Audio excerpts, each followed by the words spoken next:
Assalamualaikum warahmatullahi wabarakatuh. Perkenalkan nama saya Sisda Herunisa Mai Gumintang dengan nomor NIM 2289210019. Di sini saya akan memaparkan materi tentang konstitusi untuk tugas UAS Pendidikan Kewarganegaraan.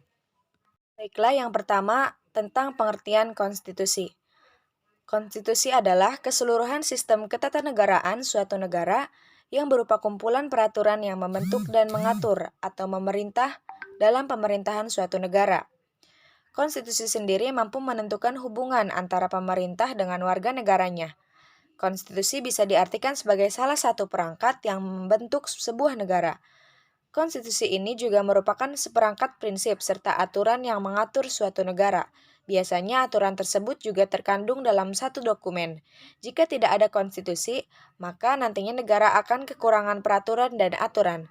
Tanpa adanya konstitusi, negara akan mengalami kesulitan untuk bertahan dalam jangka panjang. Setelah pengertian konstitusi secara umum. Pengertian secara umumnya adalah asas-asas dasar serta hukum suatu bangsa, negara atau kelompok sosial, di mana yang menentukan kekuasaan, tugas pemerintah dan menjamin hak-hak tersebut bagi warganya. Bagi sebuah negara, selanjutnya tujuan konstitusi untuk memberikan batasan dan pengawasan terhadap kewenangan pemerintah, sehingga menghindari kewenangan-kewenangan di Indonesia sebagai negara dengan sistem kepemimpinan terpusat atau presidensial. Dewan Perwakilan Rakyat atau DPR dibutuhkan untuk mengatasi jalannya pemerintahan. Selanjutnya, fungsi konstitusi. 1. Fungsi konstitusi adalah sebagai alat membatasi kekuasaan. 2. Fungsi konstitusi adalah sumber hukum tertinggi negara. 3. Fungsi konstitusi adalah sebagai piagam kelahiran suatu negara. Dan yang terakhir, fungsi konstitusi adalah menentukan dan membatasi kekuasaan organ negara.